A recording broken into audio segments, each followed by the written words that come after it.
like to be a pioneer of ultra-distance trail running? It feels old. You know, it's like, I used to be the new kid on the block. I was reminiscing to one of my friends, you know, there was a time when I go running and, you know, get into these things, sometimes I just feel like a winged god, and now I kind of feel like a, I don't know, shuffling old man. It really sucks. I'm totally unprepared for aging.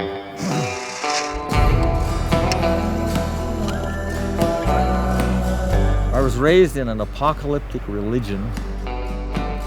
We were always told that the end was right around the corner. They truly believed God has chosen a separate and peculiar people to be consecrated only unto Him. And boy, they tried to make us as separate and peculiar as they possibly could. I figured there was about a 50-50 chance that I'd ever reach adulthood, and not even worth considering that I would live to grow old. And I'm just amazed to be here. I'm unprepared. I don't know how to deal with old age. So I'm just in denial for as long as I can. That's me. And so that's how it feels to be a pioneer. I was involved in the whole world of Wendell Roby. He started 100-mile horseback riding. I mean, he just started all kinds of stuff. You know, it's just like the most important thing in life was the 100-mile ride. And you know, I did it in 71 and 72, and I did it bareback in 71, and so I was welcomed into their inner circle because they were so impressed that a person would be so unwilling to quit that he would go through that much pain. I mean, it was 10 days before I could walk straight, you know, without a limp.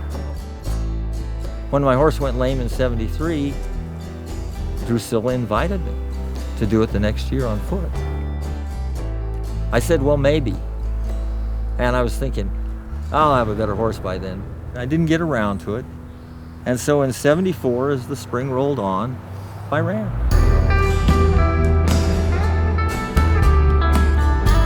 You know, and I ran because it was the most important event of the year, the most important thing in my life at the time. And I just wanted to be a part of it.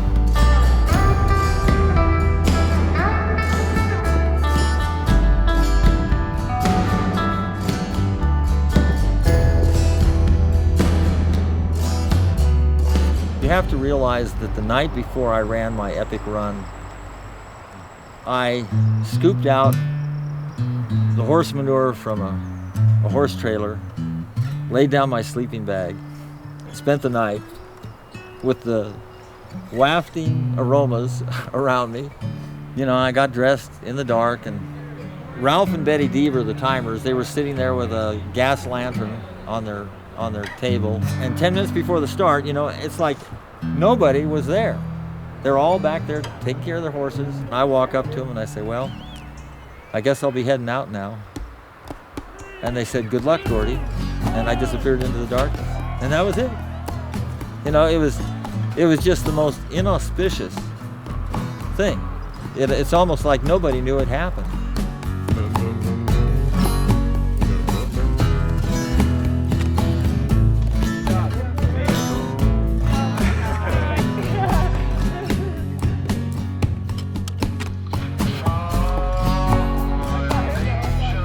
It was so hot, it was just unbelievable. I couldn't even see the road, but I just wasn't willing to quit because I wanted to be a part of that experience.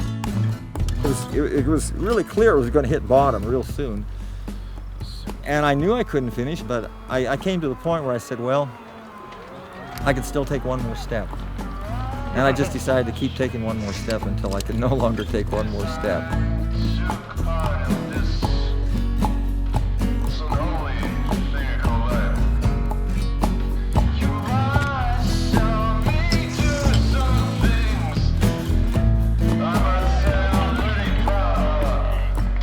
I arrived at the fairgrounds to the track, kind of happy, kind of full of myself, you know. And so I jogged around the track and I did a dive forward roll over the finish line. Yes, it seemed like a good idea. I never was good at hand sprints. I had to do a dive forward roll.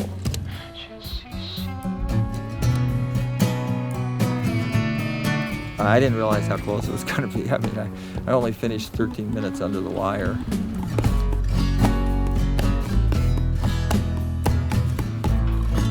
The 24 hours was the criteria for the horses. Now, you know, we allow 30.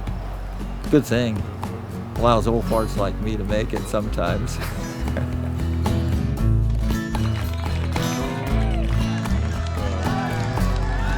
It was horrendous. I look back and I wonder, how did I do that? I didn't realize how difficult the challenge it was.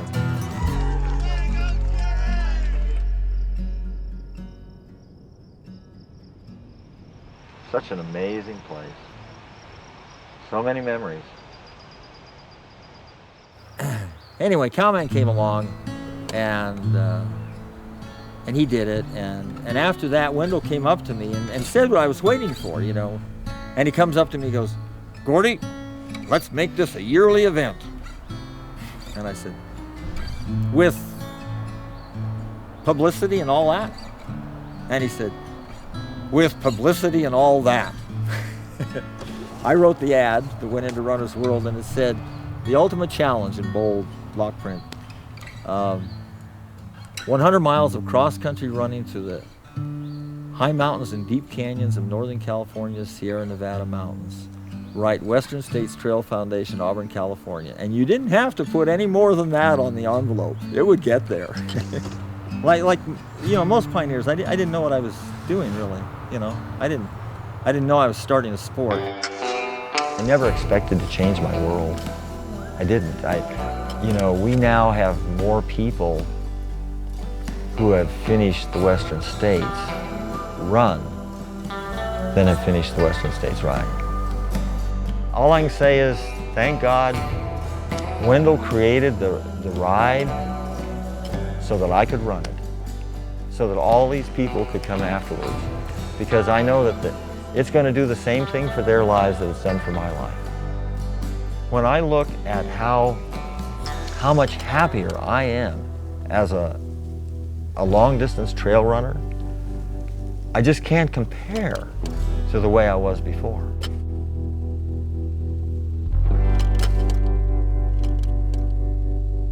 I'm just so glad so many people thought it was a good idea. I'd just be out here running alone if it wasn't for that.